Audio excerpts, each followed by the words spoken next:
Merci de nous rejoindre sur Al24 News pour votre journal de 19h à la une de l'actualité internationale de ce mercredi 9 juillet. L'Algérie devient officiellement membre du traité d'amitié et de coopération de l'ASEAN, une décision actée par Alger depuis Kuala Lumpur à l'occasion de la 58e session du Conseil des ministres des Affaires étrangères de l'ASEAN avec la participation d'Ahmed Attaf. Le partenariat entre l'Algérie et l'Asie du Sud-Est ouvre de nouvelles perspectives diplomatiques et économiques aux deux parties. Dossiers et décryptage à venir dans ce journal. 113e jour depuis la reprise du génocide sioniste à Gaza, le bilan des dernières 24 heures fait état de 105 martyrs et près de 500 blessés. La Hamas affirme de son côté que la position du mouvement reste inébranlable concernant les exigences fondamentales de tout accord avec l'occupation. Enfin, le siège national du Rassemblement national perquisitionné par la brigade financière, l'étau se resserre autour du parti d'extrême droite en France, de nouveau soupçonné d'avoir mis la main dans le pot de confiture du Parlement européen.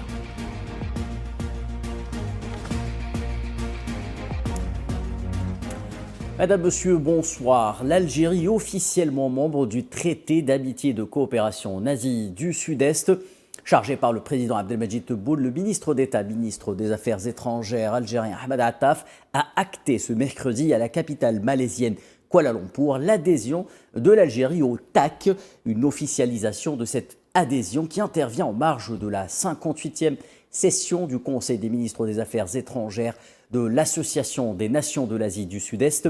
Lors d'un discours prononcé à l'occasion, Ahmed Attaf a expliqué que cette démarche répond à des motivations diverses qui sont propres à l'Algérie, mais également à la nature intrinsèque de l'ASEAN.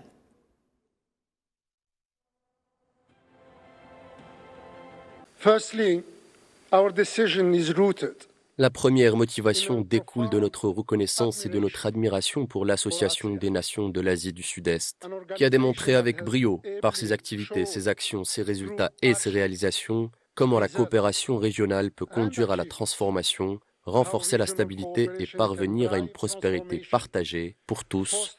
De notre côté, nous considérons l'ASEAN comme un modèle remarquable d'intégration régionale qui peut véritablement inspirer des efforts similaires dans le monde entier et en Afrique en particulier.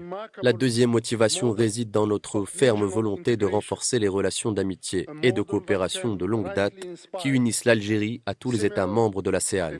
En adhérant aujourd'hui au traité d'amitié et de coopération, nous souhaitons donner une nouvelle dimension à ces relations bilatérales. Le ministre d'État, ministre des Affaires étrangères algérien affirmait que l'Algérie s'engage à œuvrer aux côtés de l'Association des Nations de l'Asie du Sud-Est pour défendre les valeurs de la paix, du respect mutuel et de la véritable coopération.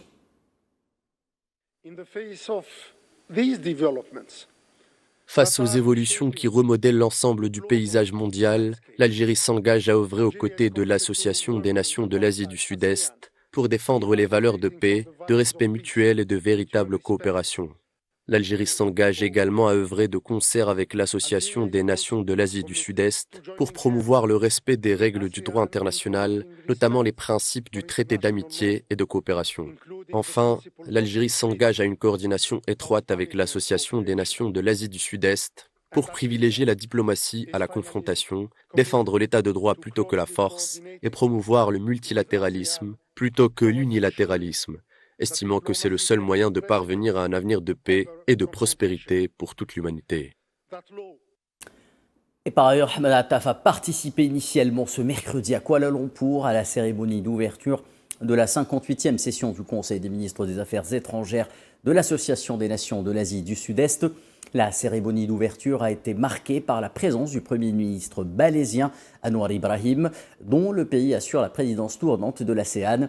À cette occasion, le ministre d'État a rencontré le Premier ministre malaisien auquel il a transmis les salutations du président Abdelmadjid Tebboune ainsi que sa volonté d'œuvrer de concert avec lui pour le renforcement de la coopération entre les deux pays frères sur le plan bilatéral ou dans le cadre du partenariat liant l'Algérie à l'ASEAN. De son côté, le Premier ministre malaisien s'est félicité de l'adhésion de l'Algérie au traité d'amitié et de coopération en Asie du Sud-Est au moment où son pays assure la présidence, je le rappelle, de l'ASEAN et a chargé le ministre Hamada Attaf de transmettre ses salutations au président algérien Abdelmadjid Tebboune, lui affirmant son engagement à œuvrer conjointement avec lui pour le développement des relations de partenariat entre l'Algérie et la Malaisie à différents niveaux.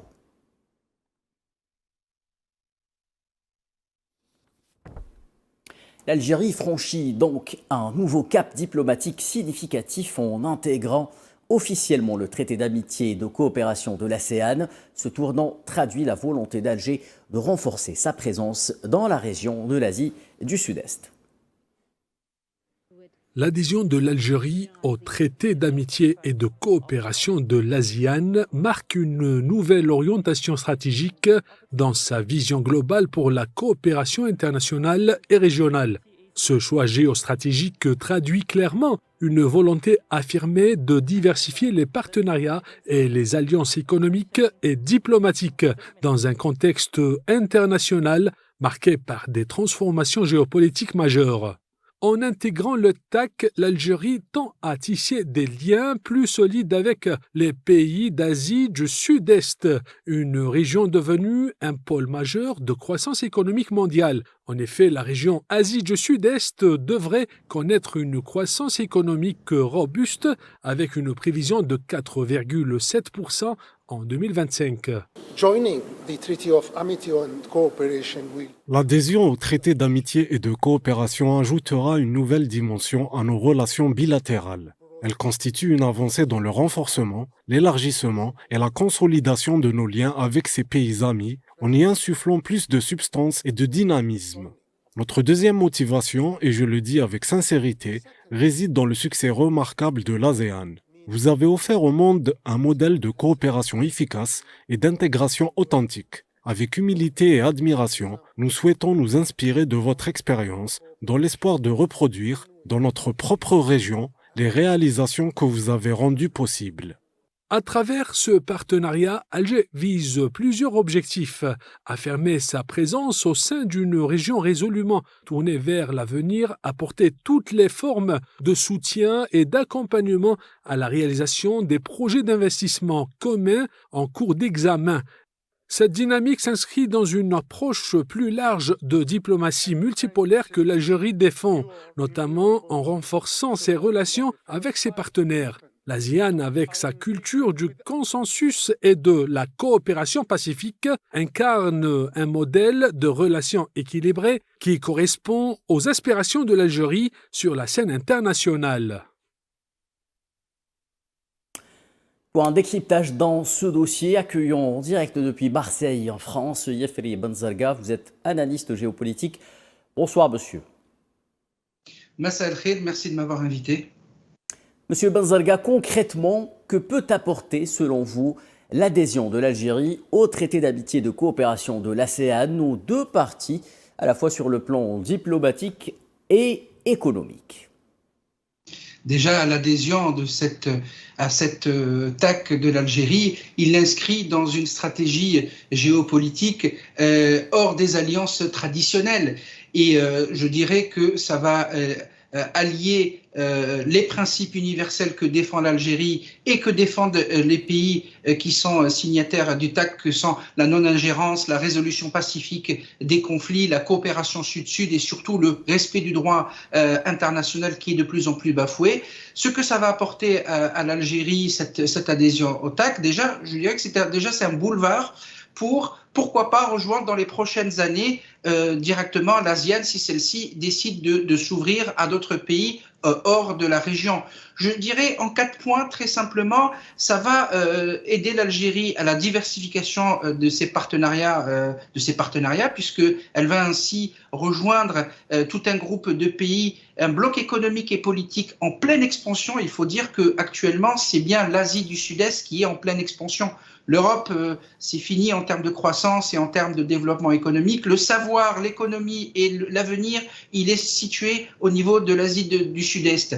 Je dirais deuxième point, soutien politique affirmé dans un cadre officiel. Là, l'Algérie intègre un cadre officiel pour défendre et affirmer certaines de ses positions politiques et économiques. Renforcement, bien entendu, de son économie, puisqu'il faut rappeler que l'Algérie est quand même la porte de l'Afrique. Le pays est un pays continent qui a 7 frontières. Hein. Nous avons la frontière avec le voisin de l'Ouest, le Sahara occidental, le Mali, le Niger, la Mauritanie, la Tunisie et la Libye. Et donc, l'Algérie est en pôle position géographique, stratégique en termes économiques. La diversification de l'économie algérienne est en plein essor. Jamais la production nationale n'a été à ce point-là diversifiée. Nous dépendons de moins en moins des hydrocarbures et donc c'est une porte qui est ouverte non seulement pour ce groupe de l'ASEAN, mais aussi pour l'Algérie pour diversifier son économie. Et puis je dirais, quatrième point, ça valide une doctrine de l'Algérie de coopération sud-sud. Merci Yeferi Benzarga pour ce décryptage. Je rappelle que vous étiez en direct avec nous depuis Marseille en France. Je rappelle également que vous serez avec nous à l'issue de ce journal pour prendre part à l'échiquier international. Merci encore une fois. Nous restons en Asie et plus précisément au Japon. Le Premier ministre algérien Nadir Al-Arbaoui est arrivé ce mercredi dans la ville d'Osaka, chargé par le président Abdelmadjid Tebboune, et ce pour superviser la journée nationale organisée dans le cadre de l'exposition universelle Expo Osaka 2025, placée sous le thème « Concevoir la société du futur, imaginer notre vie de demain ». La participation algérienne à cette manifestation qui intervient en coordination avec le commissaire général de la participation de l'Algérie à l'Expo Osaka 2025 et avec la contribution de plusieurs secteurs ministériels et entreprises nationales, rehaussée par une participation artistique et culturelle qui vise à mettre en lumière la profondeur civilisationnelle et culturelle de l'Algérie, ses atouts économiques et les opportunités d'investissement que le pays offre à travers le pavillon Anwar El Jazair.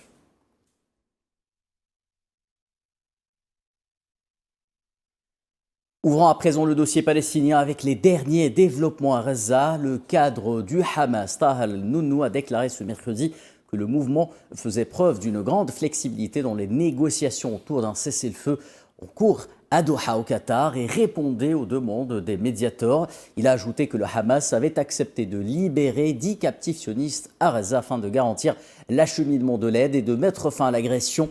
Dans des déclarations à Al Jazeera, Al-Nunnu a souligné que le cycle actuel de négociations fait face à des défis importants et que la position du mouvement reste inébranlable concernant les exigences fondamentales de tout accord avec l'occupation, notamment un retrait complet de la bande de Gaza, une cessation complète de l'agression.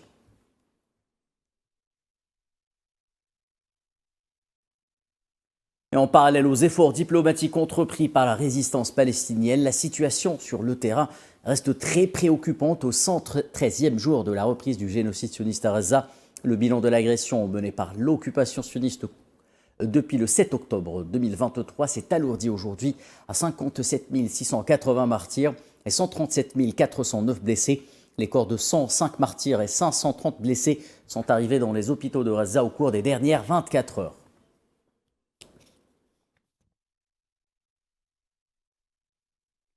Et selon les autorités sanitaires palestiniennes, au moins 74 martyrs palestiniens sont tombés depuis les premières heures de la journée dans des massacres perpétrés par l'entité sioniste sur l'ensemble de l'enclave. Au moins 8 personnes ont été tuées à proximité des points de distribution des aides humanitaires, dont 7 dans la région de Chakouch. D'autres raids ayant eu lieu dans la nuit de mardi à mercredi ont également fait plusieurs martyrs et blessés, notamment au niveau d'une école abritant des civils déplacés dans le camp de réfugiés d'Al-Bouraïj.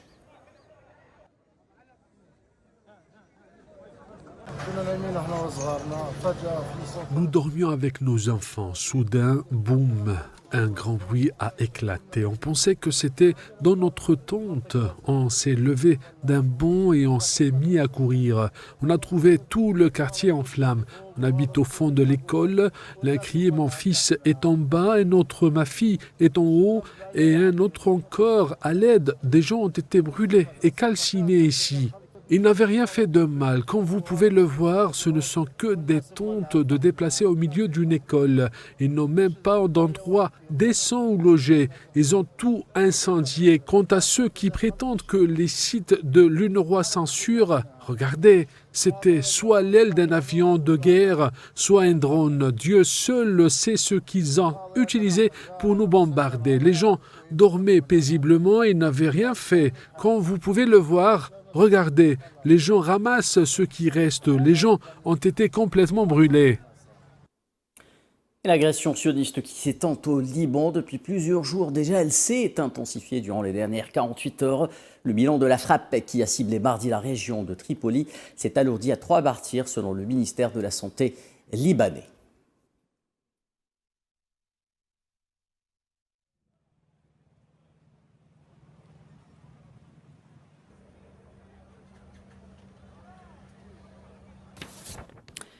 Le Conseil de sécurité des Nations Unies tenait ce mercredi sa réunion d'information mensuelle publique et ses consultations à huis clos sur la situation au Yémen. Au programme, un exposé de l'envoyé spécial des Nations Unies pour le Yémen, Hans Grundberg, et le secrétaire général adjoint aux affaires humanitaires, Tom Fletcher. Un représentant de la société civile présentera également les défis humanitaires au Yémen. La réunion devrait aborder les crises auxquelles le pays est confronté sur les plans politiques, humanitaires, mais également économiques.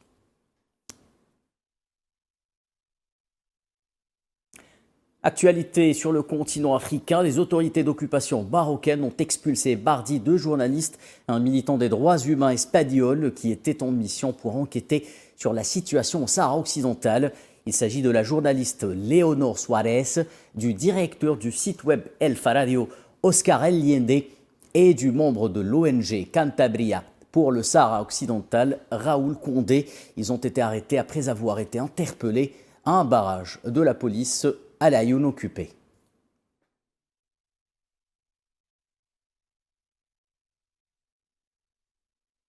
Et le dernier rapport de l'Office des Nations Unies contre la drogue et le crime dresse un constat alarmant sur l'évolution des comportements liés à la consommation de drogue au Maroc, en particulier chez les mineurs de moins de 17 ans.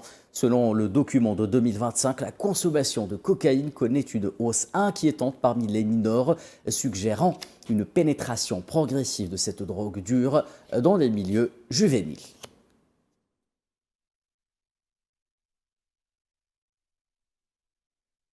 Toujours la police espagnole, en coopération avec les autorités lituaniennes et irlandaises, a démantelé un réseau criminel international spécialisé dans le trafic de drogue et qui utilisait le Maroc et l'Amérique latine comme point de départ pour ses expéditions vers plusieurs pays européens. Les enquêtes indiquent que le gang mélangeait du hashish marocain, de la marijuana espagnole et de la cocaïne d'Amérique latine, stockant ces cargaisons dont des entrepôts en Espagne avant de les faire passer en contrebande par terre et par mer vers leur destination européenne.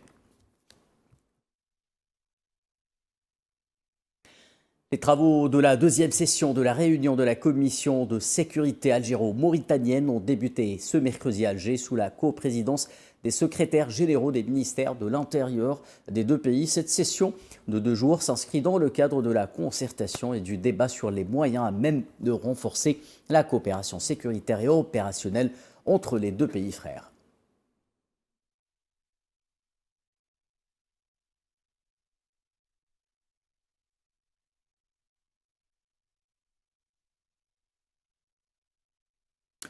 Direction la France, où les taux se resserrent de nouveau autour du Rassemblement national. Ce mercredi, le siège national du parti d'extrême droite a fait l'objet d'une perquisition menée par la brigade financière dans le cadre d'une nouvelle enquête qui cherche à déterminer si le parti français a financé plusieurs campagnes électorales par des emprunts illégaux présumés. Peu avant les coups de 7 heures du matin, une vingtaine de policiers sont arrivés au siège du Rassemblement national pour une perquisition dans le cadre de l'enquête sur les financements illicites de campagne électorale. Le parti est dans le viseur de la brigade financière, alors que d'autres perquisitions sont menées en simultané dans des sociétés et au domicile des dirigeants du parti. Ces perquisitions ont été menées dans le cadre d'une information judiciaire ouverte en juillet 2024 qui repose sur des soupçons de financement illégal de la campagne présidentielle de 2022, des législatives de la même année, ainsi que des élections européennes de 2024. Les perquisitions et l'enquête qui en suit serviront à déterminer si les campagnes ont éventuellement été financées grâce à des prêts illégaux de particuliers, de surfacturation ou de facturation de prestations fictives. De nombreux délits répréhensibles et pouvant coûter aux responsables des peines d'inéligibilité. Un chef d'accusation attire une attention particulière de l'autorité judiciaire, celle des emprunts du parti contractés auprès des adhérents, des prêts qui seraient en réalité des dons déguisés. Ces dernières années, le parti a concentré une forte majorité de ce type d'emprunts, près de 1903 ans. Marine Le Pen a été condamnée en France dans une affaire distincte dite des assistants parlementaires. Elle a fait appel, mais celle-ci pourrait être amenée à être remplacée par Jordan Bardella pour les élections présidentielles de 2027, si elle venait à être de nouveau déclarée inéligible. France toujours, la mort du député Olivier Marleix soulève plusieurs interrogations sur la disparition surprenante de responsables politiques, d'anciens cadres du renseignement et des élus locaux, car à chaque fois ou presque c'est le même modus operandi qui est retenu comme thèse principale, à savoir le suicide. Et en sa mémoire, je vous propose de respecter une minute de silence. Un mort de plus par suicide, un mort et des interrogations, moult interrogations. Âgé de 54 ans, le député français Olivier Marleix du Parti Les Républicains a été retrouvé pendu à son domicile il y a 2 jours dans la commune d'Annette. Il se serait suicidé selon les premières constatations de la police, même si les circonstances de sa mort ne sont pas encore élucidées. Le député français rejoint une liste de personnages politiques morts dans des circonstances floues en France durant les derniers mois, à l'image d'Éric Dénessé, ancien officier du renseignement français, décédé le 11 juin 2025 et retrouvé par sa sœur, enfermé dans sa voiture avec un fusil à côté de lui. Et quelles sont ces interrogations? Qu'y a-t-il d'intrigant dans ces cas de décès, d'aucuns diront? Après tout, le suicide touche toutes les catégories de la société en France ou d'ailleurs. Dans le cas d'Olivier Marleix et d'Éric Dénessé, c'est la conjonction, le contexte politique et les circonstances de la mort qui posent question, selon plusieurs observateurs. En effet, et selon les premiers témoignages relayés par quelques médias et journalistes français, les 2 personnages ne présentaient pas de signes avant-coureurs pouvant conclure à une volonté de mettre fin à leur jour. La mère d'Annette, qu'il connaissait bien, l'avait vu la dernière fois samedi et il était égal à lui-même. Alors, beaucoup de questions évidemment sur ce suicide. Ça fait écho bien sûr pour beaucoup au suicide d'Éric Dénessé, ce professionnel du renseignement qui a lui aussi été retrouvé suicidé. Mes chers collègues, ne nous racontons Alors, pas pourquoi ce passage aussi soudain que surprenant? D'autant plus que ces 2 personnalités étaient connues pour leur position politique pour le moins dissidente sur un certain nombre de dossiers sensibles. Selon nos sources, Olivier Marleix, resté à l'écart de la campagne de dénigrement lancée à l'encontre de l'Algérie et défenseur de la voie du dialogue constructif avec Alger, s'apprêtait également à rejoindre un projet politique sérieux porté par un potentiel candidat pour la présidentielle de 2027, prônant la rupture avec les pratiques actuelles d'une partie de l'exécutif et un grand nombre de sujets. Même si pour le moment aucun élément de l'enquête en cours ne conduit à considérer une autre piste que celle avancée par les autorités françaises dans le cas Marleix, nul doute que les éventuelles zones d'ombre autour du modus operandi choisi par ces personnages, connus pour penser à rebrousse-poil et dont les positions clivantes par rapport aux thèses dominantes dans des affaires sensibles, afin de se donner la mort sans qu'ils aient le moindre indice quant à une éventuelle situation de détresse, continueront d'agiter le débat public à l'intérieur et en dehors de la France.